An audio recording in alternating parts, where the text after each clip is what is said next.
نحمدہ ونصلی علی رسولہ الکریم۔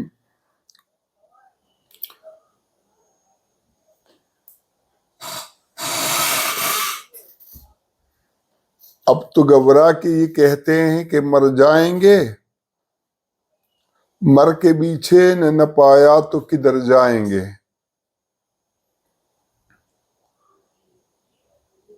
مفتی منیر شاکر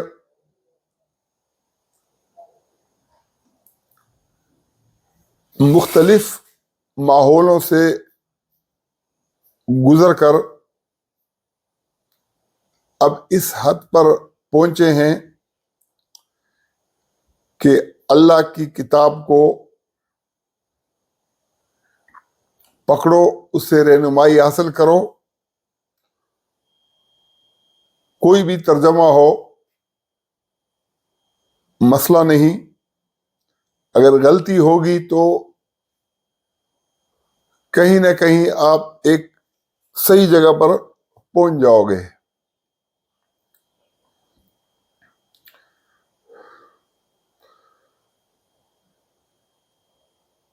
اللہ قرآن میں کہتا ہے الرحمن علم القرآن،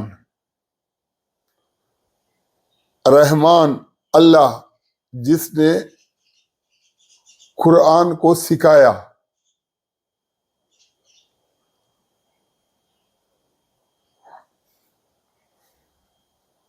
وَأَنزَلْنَا الْكِتَابَ تِبْيَانًا لِكُلِّ شَيْءٍ، ہم نے کتاب کو نازل کیا ہے ہر چیز کو واضح کرنے کے لیے۔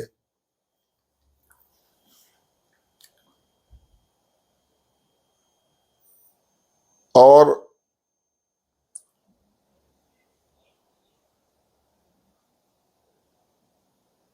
ان سب باتوں کے باوجود حقیقت یہ ہے کہ اس امت نے ایک طویل عرصے سے قرآن کو چھوڑ رکھا ہے۔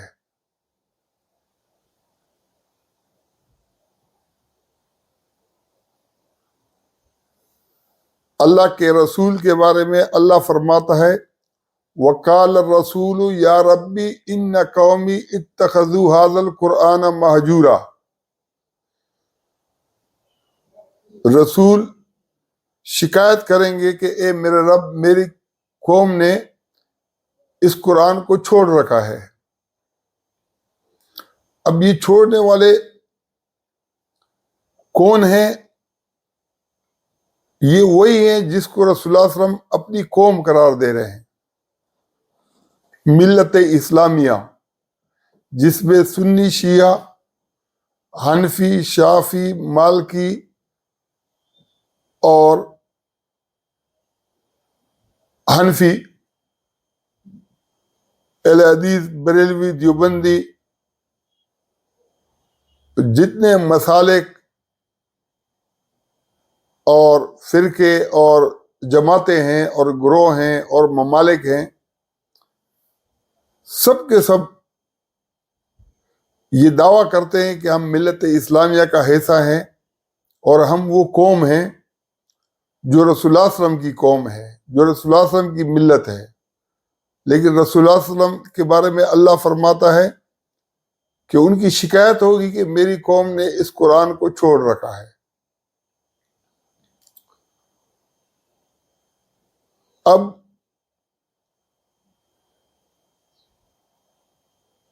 اگر ایک آدمی قرآن کی طرف توجہ کرتا ہے تو اس کو اس میں شک نہیں ہے کہ رہنمائی ملے گی، ہدایت ملے گی، اور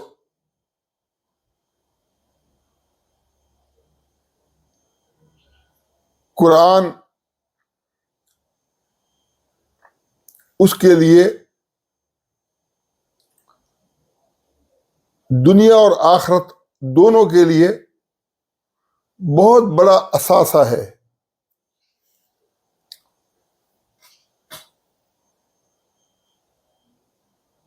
اب مسئلہ یہ ہے کہ اگر آدمی قرآن کی طرف آئے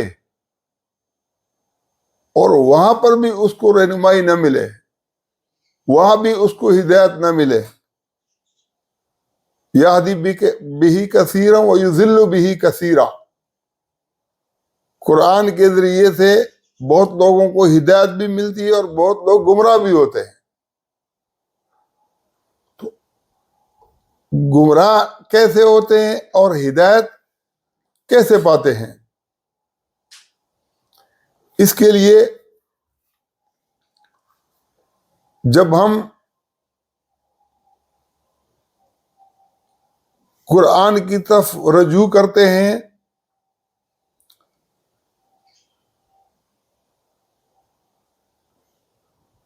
اور قرآن سے رہنمائی لیتے ہیں تو اس کے ساتھ شیعہ سنی فرقے لگ جاتے ہیں۔ سنیوں کے اندر پھر 4 مسالک ہیں، حنفی، شافی، مالکی، حنبلی، اس کے علاوہ اہل حدیث، اس کے علاوہ علامہ ابن تیمیہ، اس کے علاوہ بھی بہت سارے ائمہ گزرے ہیں جن کے اپنے اپنے اقوال اور اجتہادات ہیں۔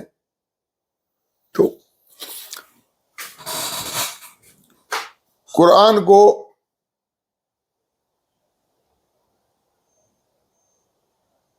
اگر قرآن سمجھ کر پڑھا جائے، کسی خاص فرقے، مسلک اور جو ہے نا مکتبہ فکر کو خاطر میں نہ لایا جائے اور یہ دیکھا جائے کہ قرآن کیا رہنمائی کر رہا ہے۔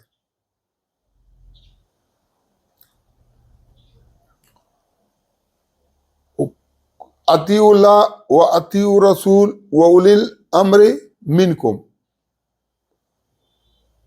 اللہ کی اطاعت کرو اور اللہ کے رسول کی اطاعت کرو، اور تم میں سے جو اولی الامر ہے اس کی اطاعت کرو۔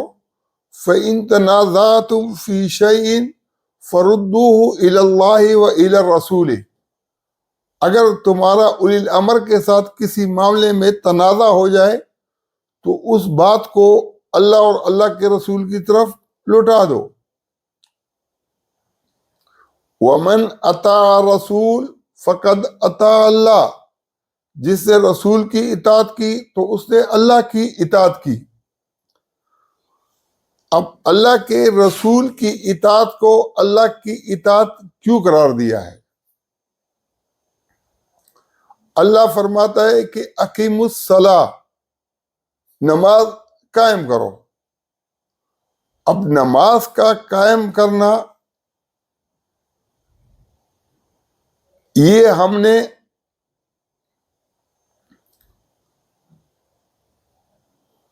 رسول اللہ صلی اللہ علیہ وسلم جب نماز قائم کرتے تھے تو جس طریقے سے رکوع، قیام، رکوع، سجود، قاعدہ رکعتیں،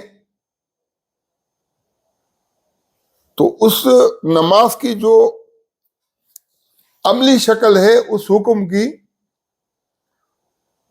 اس کا نام ہے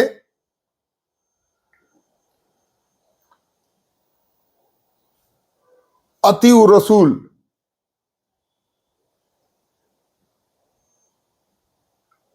جو اللہ نے اقیموا الصلاۃ کہا ہے اور اقیموا الصلاۃ کے اوپر جس طرح رسول اللہ صلی اللہ علیہ وسلم عمل کرتے ہیں، 5 وقتہ نماز، 5 وقتہ نماز کے اندر جو رکعتیں ہیں اور رکعتوں کے اندر جس طرح کی نماز پڑھی جاتی ہے، قیام ہے، رکوع ہے، سجود ہے، قاعدہ ہے، کتنی رکعتیں ہیں، یہ کیا ہے؟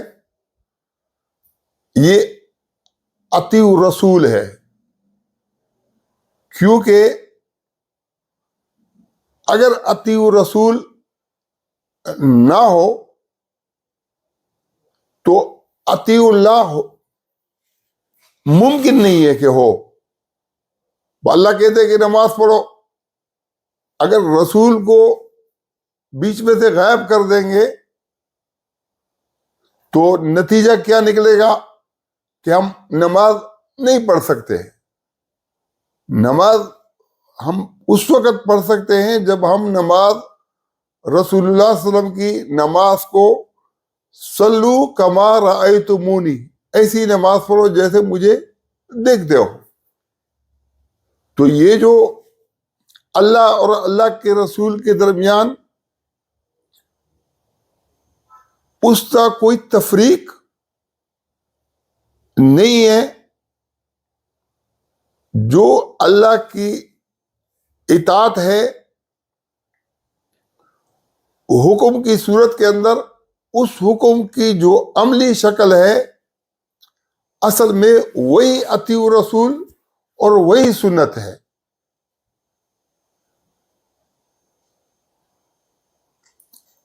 مفتی فضل ہمدرد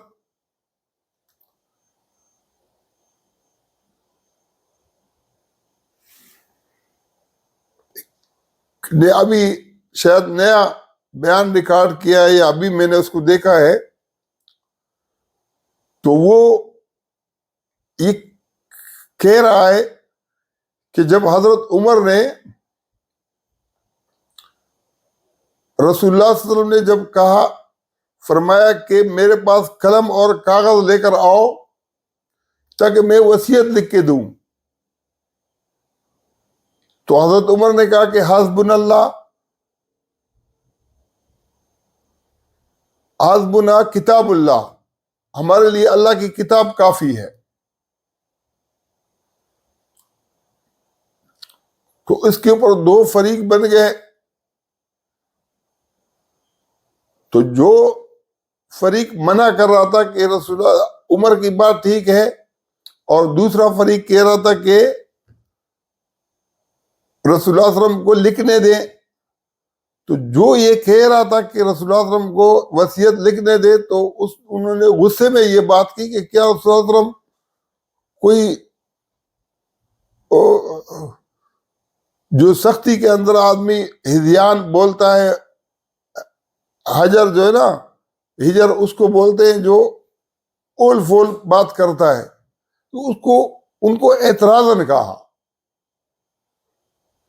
تو احادیث کے اندر جو ترجمے جس انداز کے اندر لکھے ہوئے ہیں، اس کے اندر جب عام آدمی کے سامنے وضاحت نہیں ہوتی ہے تو عام لوگ بیچارے ان احادیث کو دیکھ کے یہ سمجھتے ہیں کہ حضرت عمر نے یہ جو اطیع اللہ و اطیع رسول 30-40 مرتبہ قرآن کے اندر آیا ہے کہ حضرت عمر نے اس کی خلاف ورزی کی ہے. حالانکہ وہاں اطیع اللہ و اطیع رسول سے جو مراد ہے وہ کیا ہے؟ اب ایک اللہ کی اطاعت ہے، ایک رسول کی اطاعت ہے، اور تیسری کس کی اطاعت ہے؟ وہ اولی الامر منکم. جب رسول اللہ صلی اللہ علیہ وسلم خود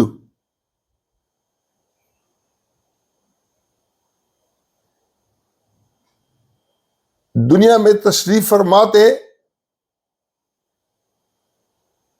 آپ کے وصال کے بعد تو مسلمانوں کا اس بات کے اوپر اختلاف ہوا کہ انصار ہو کہ قریش ہو کہ علی ہو کہ ابو بکر ہو کہ عمر ہو، کس کو خلیفہ، کس کو جانشین بنایا جائے، کس کو اولی الامر بنایا جائے. لیکن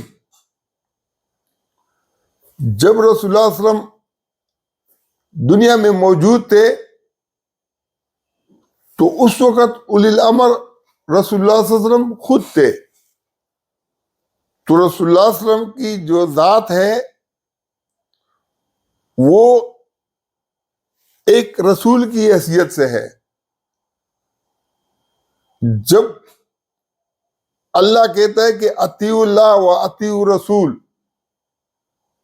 تو رسول کیا ہوتا ہے؟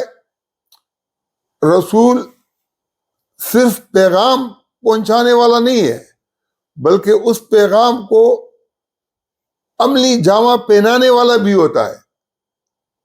تو اقیموا الصلاۃ، نماز قائم کرو، اس قائم کرنے کی جو عملی شکل ہے یہ جو ہے نا یہ رسول کا کیا ہے؟ فریضہ ہے. اس میں من اطاع رسول فقد اطاع اللہ، اس میں کوئی اللہ اور اللہ کے رسول میں کوئی تفریق نہیں ہے.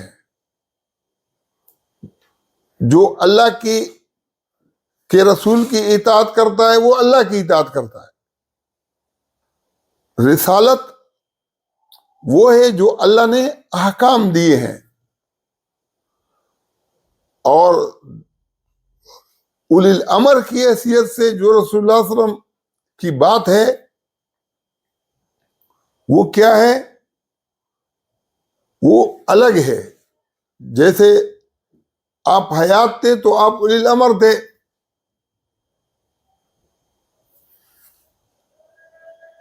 رسول اللہ صلی اللہ علیہ وسلم نے فرمایا، بخاری کی روایت ہے کہ 2 افراد میرے سامنے زمین کا یا کسی چیز پر جھگڑا لے کر کے آئیں گے تو ممکن ہے ایک تیز ترار ہو اور ایک سست ہو، تو مجھے مغالطے میں ڈال دے اور میں فیصلہ اس کے حق میں کروں جو تیز ہے لیکن وہ غلطی پر ہو، تو وہ اپنا ٹھکانہ جو ہے نا جہنم بنا لے.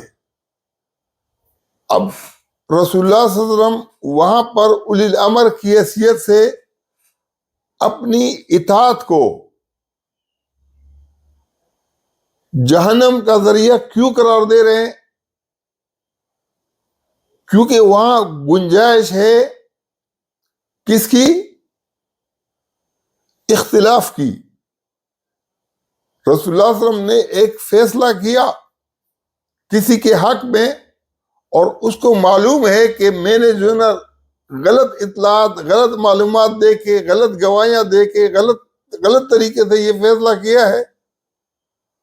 اب اگرچہ رسول اللہ صلی اللہ علیہ وسلم نے اس کو کہا ہے کہ تم جو ہے نا یہ چیز تمہارا حق بنتا ہے، لیکن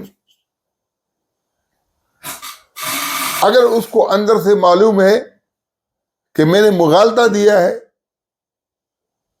تو پھر یہ اطاعت کی بجائے یہ صحیح بات رسول اللہ صلی اللہ علیہ وسلم کے سامنے رکھے کہ نہیں، وہ جو آپ میرے حق میں فیصلہ کر رہے ہیں یہ اصل میں میں نے آپ کو مغالطہ دیا ہے. تو اللہ اور اللہ کے رسول کی جو اطاعت ہے، جو قرآن کے اندر جو اللہ نے احکام لکھے ہیں اس سے کوئی اختلاف نہیں ہو سکتا، اور وہاں پر جو رسول کی اطاعت مقصود ہے وہ اس بات کی اطاعت ہے جو اللہ نے رسالت کی شکل میں رسول اللہ صلی اللہ علیہ وسلم کو، جو قرآن کی شکل میں جو رسالت دی ہے، جو پیغامات دیے ہیں. اب 2 آدمیوں کا اگر باہمی جھگڑا ہے تو اس کا تعلق تو قرآن کے ساتھ نہیں ہے. ایک تیز ترار ہے اور ایک سست ہے، اور رسول اللہ صلی اللہ علیہ وسلم خود کہتے ہیں کہ میں ایک بشر ہوں. اب اگر رسول اللہ صلی اللہ علیہ وسلم سے ہم اس اختلاف کو گمراہی قرار دیں، کفر قرار دیں، قرآن کی مخالفت قرار دیں، تو پھر قرآن بھی متنازع بن جائے گا. کیونکہ قرآن کیا کہتا ہے؟ قد سمع اللہ قول التی تجادلک فی زوجہا وتشتکی الی اللہ. اللہ نے اس عورت کی بات سن لی جو آپ سے جھگڑ رہی تھی اپنے شوہر کے بارے میں اور اللہ سے شکوہ کر رہی تھی. تو اللہ نے جو فیصلہ نازل کیا وہ اس عورت کے حق میں نازل کیا جو جھگڑ رہی تھی، جو اختلاف کر رہی تھی، جو بحث کر رہی تھی، جو تکرار کر رہی تھی. تو اس کا مطلب کیا ہے کہ وہ عورت کفر کر رہی تھی، رسول کی نافرمانی کر رہی تھی، اور اللہ نے اس کو ٹھیک قرار دیا. یہ کتنا بڑا تضاد ہو جائے گا. جب بدر کے موقع کے اندر 70 قیدی پکڑے گئے تو رسول اللہ صلی اللہ علیہ وسلم نے مشاورت کی. اکثریت کی رائے یہ تھی کہ فدیہ لے کے ان کو چھوڑ دیا جائے، اس لیے کہ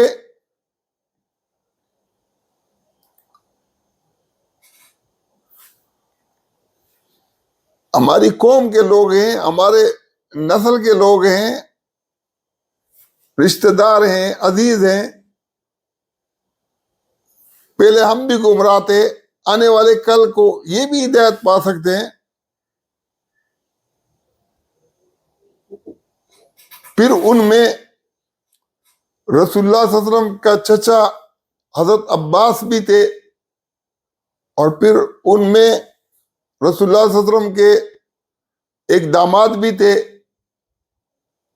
تو صحابہ کو رسول اللہ صلی اللہ علیہ وسلم سے بڑی محبت تھی.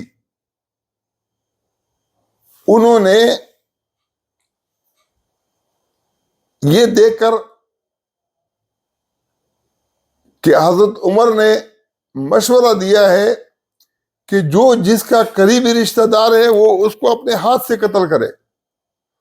فلانا میرا رشتہ دار ہے، میں قتل کروں گا. فلانا علی کا ہے، علی قتل کرے. فلانا ابو بکر کا ہے، ابو بکر قتل کرے. تو ان کے ذہن کے اندر یہ تھا کہ رسول اللہ صلی اللہ علیہ وسلم کے دل کے اوپر کیا گزرے گی اگر آپ کے چچا کو، آپ کے داماد کو تیخ کر دیا جائے. ظن المؤمنین خیرا، مومنوں سے اچھا گمان رکھو. ان کے اندر جو جذبہ تھا وہ اپنے رشتہ داروں کے لیے نہیں تھا، وہ رسول اللہ صلی اللہ علیہ وسلم کے جو قریب عزیز رشتہ دار وہ تھے، داماد اور چچا اور عزیز قریب تھے، وہ ان کے بارے میں جو ہے نا وہ یہ رکھتے تھے، جذبہ رکھتے تھے کہ رسول اللہ صلی اللہ علیہ وسلم کو کوئی وہ نہ پہنچے، دکھ اور گزر.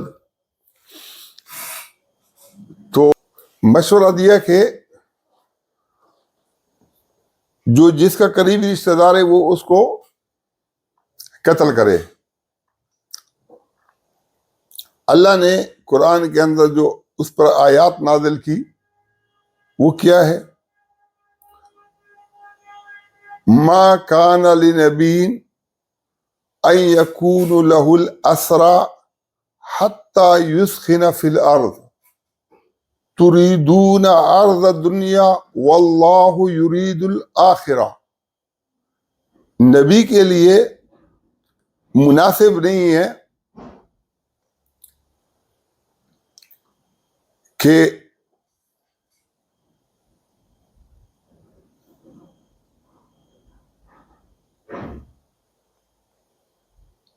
اس کے پاس قیدی ہوں، یہاں تک کہ خوب خون بہائے. تم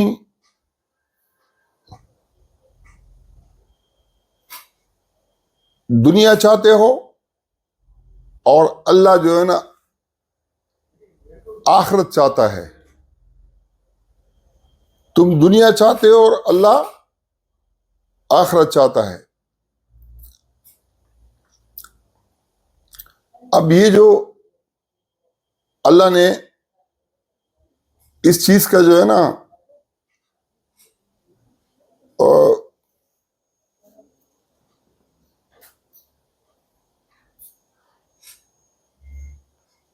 اللہ نے جو اس چیز کا وہ کیا ہے،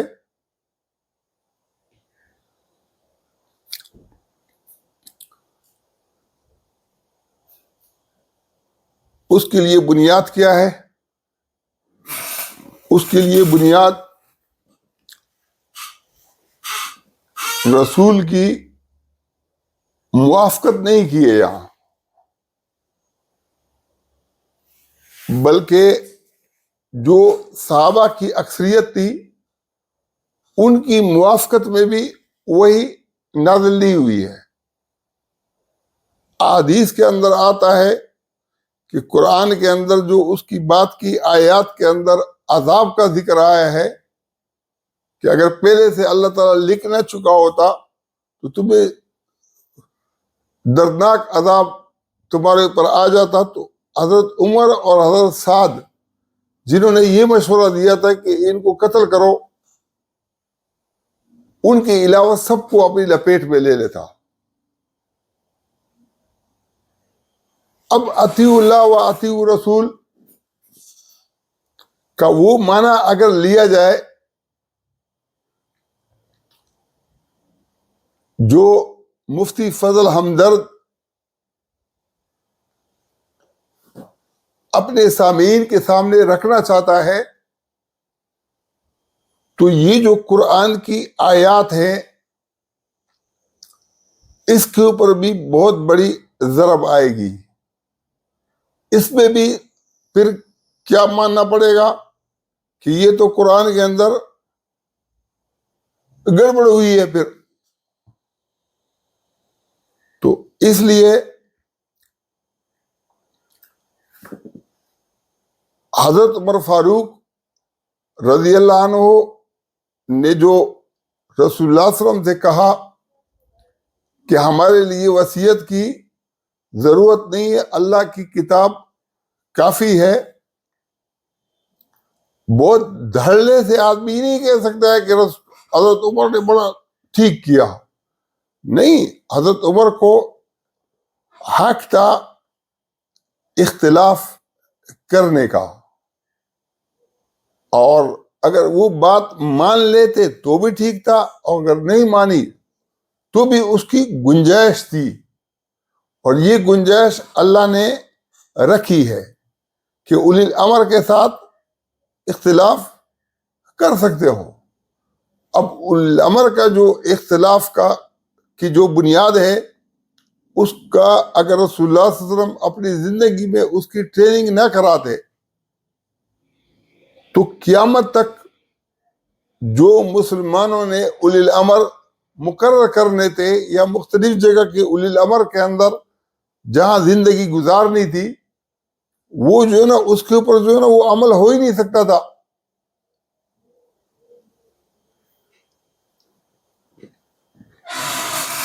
سفر کے اندر اگر 3 آدمی ہو، 2 آدمی ہو، وہ اپنے اندر ایک امیر مقرر کر لیں تو وہ بھی اولی الامر بن جاتا ہے۔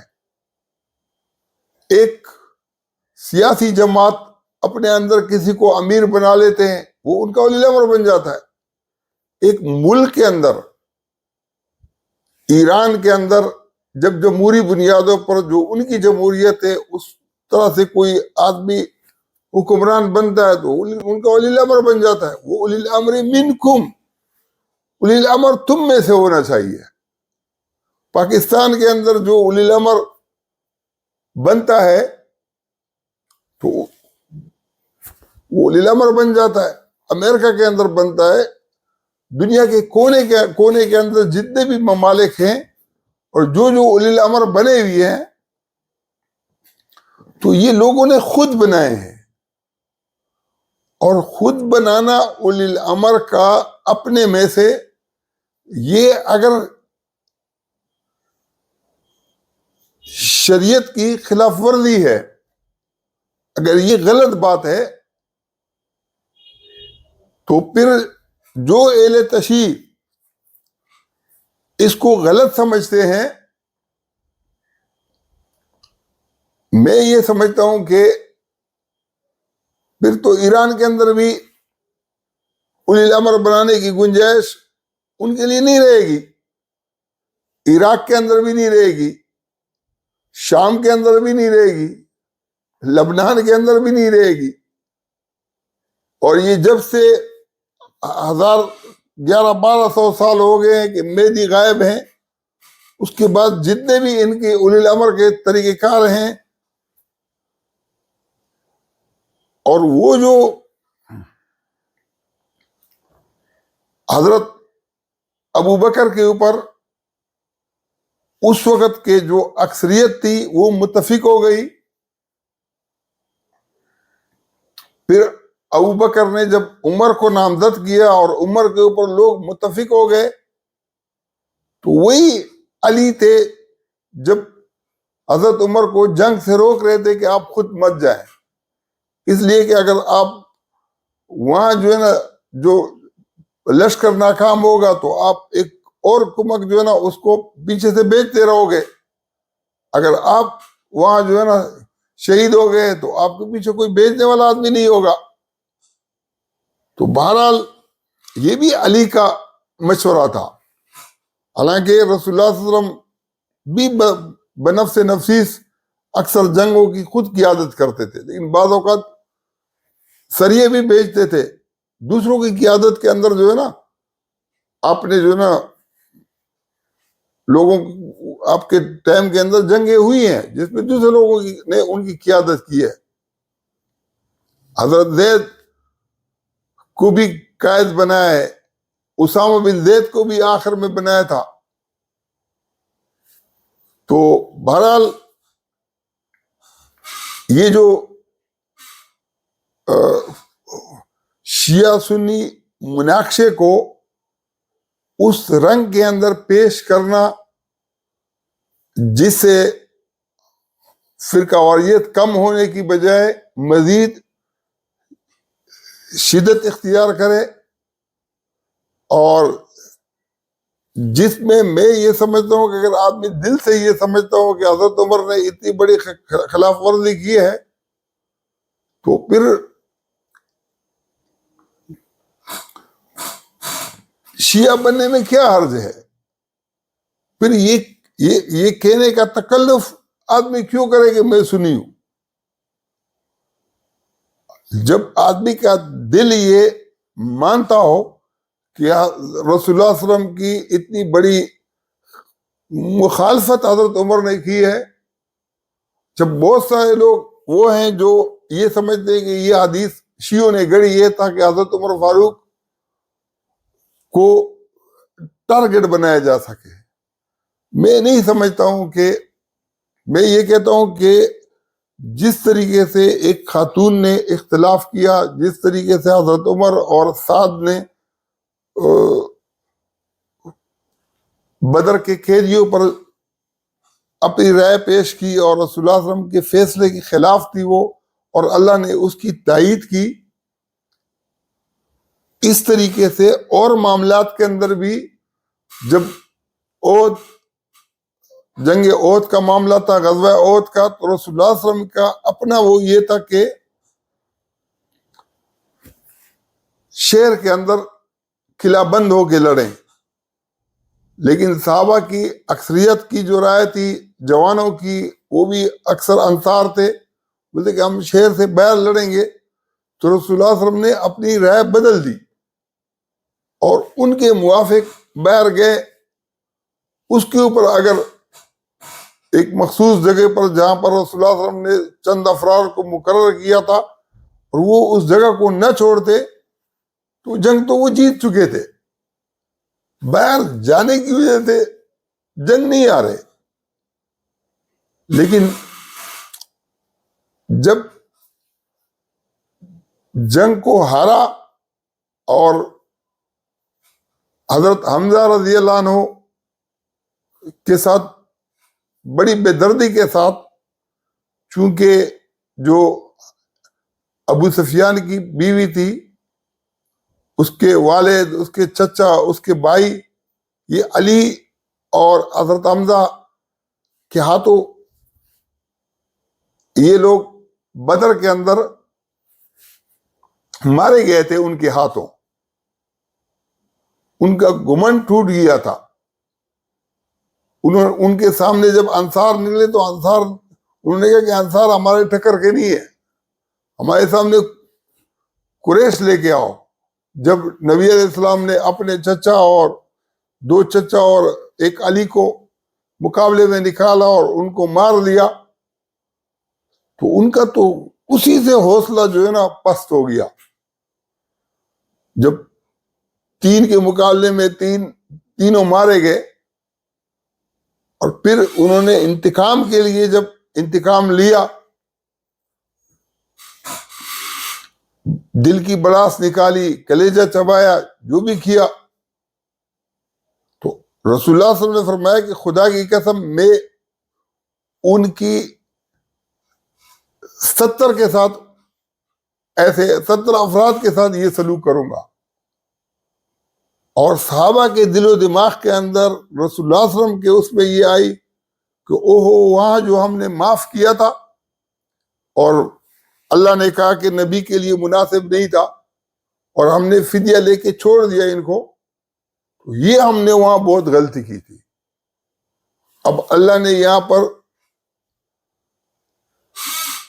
لا یجرمن شنآن قوم الا تعدلوا، کسی قوم کے انتقام کا جذبہ وہاں تک تمہیں نہ پہنچائے کہ تم اعتدال سے ہٹ جاؤ۔ اوقبوا بمثل ما عاقبتم، جتنا انہوں نے کیا ہے تم اتنا ہی ان کے ساتھ کرو، زیادتی نہیں۔ پھر کہا کہ اگر تم ان کو معاف کرو تو یہ تمہارے لیے بہتر ہے۔ پھر فرمایا کہ معاف ہی کر دو، یہ میرا حکم ہے۔ پھر فرمایا کہ یہ تمہارے بس کی بات نہیں تھی یہ معاف کرنا، اگر میں توفیق نہ دیتا۔ یہ قرآن کی آیات ہے۔ اب یہاں جو ہمیں رہنمائی ملتی ہے وہ یہ ہے کہ رسول اللہ صلی اللہ علیہ وسلم براہ راست جب معاف کر رہے تھے تو اللہ نے کہا کہ معاف کیوں کیا، جب معاف کیا تو اللہ نے کہا کہ معاف کیوں کیا، اور جب انتقام لینے کی بات کی تو اللہ نے کہا کہ نہیں، انتقام نہیں لو، معاف کرو۔ اسی کو کہتے ہیں وَيُزَكِّيهِمْ يَتْلُو عَلَيْهِمْ آيَاتِهِ وَيُزَكِّيهِمْ۔ رسول اللہ صلی اللہ علیہ وسلم کے ذریعے سے اللہ ان صحابہ کا تزکیہ کرتے تھے، جس میں ان کے دلوں کو یہ تربیت مل رہی تھی کہ اگر کہیں پر رحم کرنا مصلحت کے خلاف ہو تو پھر رحم مت کرو، اور جہاں جو ہے نا غصے کی اتنی شدت ہو کہ اپنے آپے سے آپ باہر ہو جاؤ، تو وہاں پر اللہ کی رہنمائی یہ ہے کہ نہیں، ان کو معاف کرو۔ یہ جو اطیعوا اللہ و اطیعوا الرسول و اولی الامر منکم ہے، اللہ اور اللہ کے رسول، اللہ کا تو قرآن ہے اور رسول کا قرآن کے اوپر عمل ہے، تو یہ قیامت تک ہے۔ لیکن جو اولی الامر ہیں، رسول اللہ صلی اللہ علیہ وسلم کے ٹائم پر رسول اللہ صلی اللہ علیہ وسلم اولی الامر تھے، اور رسول اللہ صلی اللہ علیہ وسلم کے وصال کے بعد انصار اور قریش کے درمیان ہنگامہ اور جھگڑا برپا ہونے سے بچ گیا، ورنہ ممکن تھا کہ ایک دوسرے کے خلاف لڑائی جھگڑے بھی ہو جاتے خلافت کے مسئلے پر۔ اگر رسول اللہ صلی اللہ علیہ وسلم کی بات مان لی جاتی تو یہ جو جھگڑے کا امکان تھا یہ نہ رہتا، اور حضرت عمر نے آخر کے اندر یہ اس خواہش کا اظہار بھی کیا کہ کاش رسول اللہ صلی اللہ علیہ وسلم اپنے بعد جو آنے والے خلفاء ہیں ان کے ناموں کا اعلان کر دیتے کہ میرے بعد فلاں ہوگا، پھر فلاں ہوگا، پھر فلاں ہوگا۔ کیونکہ جب ذمہ داری سر پہ پڑی کہ اب عثمان کو بناؤ، علی کو بناؤ، کس کو بناؤ، کس کو نہیں بناؤ، وہ ابوبکر صدیق نے تو جب دیکھا کہ رسول اللہ صلی اللہ علیہ وسلم نے کسی کو مقرر نہیں کیا تھا اور انصار اور قریش کے درمیان جھگڑا ہونے لگا، تو پھر ہنگامی طور پر ابوبکر نامزد ہو گئے۔ تو ابوبکر نے اگلے ہنگامے سے بچانے کے لیے حضرت عمر کو نامزد کر دیا۔ حضرت عمر نے پھر ایک شورا بنا دی، شورا کے اندر جو اکثریت تھی، اگر اکثریت علی کے بارے میں فیصلہ کر دے تو علی خلیفہ بن جاتا، اگر جب اکثریت نے عثمان کے بارے میں وہ کی تو علی نے عثمان کی خلافت سے انکار نہیں کیا۔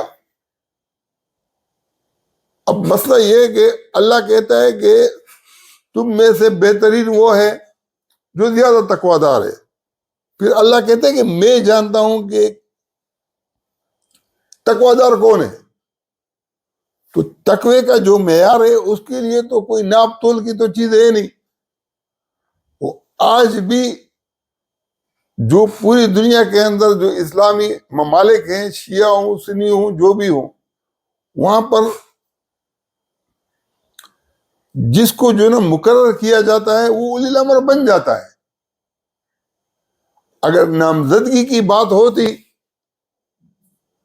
تو نامزدگی کے اندر تو اہل تشیع یہ سمجھتے ہیں کہ مہدی غائب نامزد ہیں، تو 1000 سال سے زیادہ ہو گئی ہے۔ اگر یہ سارے جو ہے نا جو ائمہ ہیں ان کی مجموعی عمر کو لیا جائے، علی کی پیدائش سے لے کر وفات تک، حسن کی پیدائش سے لے کر وفات تک، حسین کی پیدائش سے لے کر وفات تک، اس طریقے سے زین العابدین کی پیدائش سے وفات تک، امام باقر، امام جعفر اور حسن عسکری تک،